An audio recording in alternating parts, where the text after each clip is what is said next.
Untuk mendukung Belajar Bentar, kalian bisa mengklik subscribe. Halo, selamat datang di Belajar Bentar. Sekarang kita akan belajar mengenai cara download browser Chrome di Windows 7.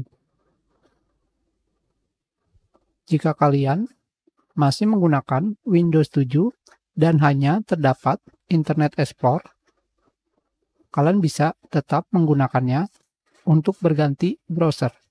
Kenapa? Karena browser Internet Explorer sudah tidak didukung. Sekarang,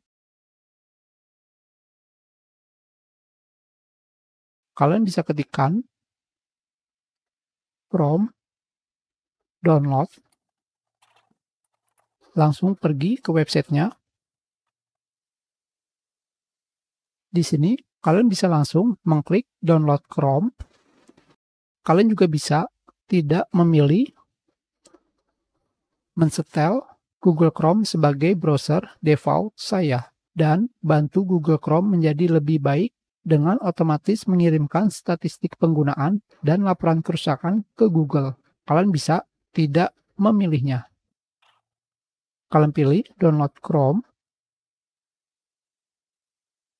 simpan. Hanya seperti ini saja. Kalian pilih run. Kembali pilih run. Yes. Dan tunggu sampai proses download dan instalasi selesai.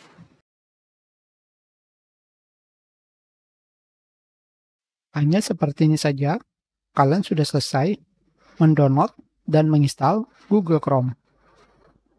Kita sudahi pelajaran kita. Terima kasih.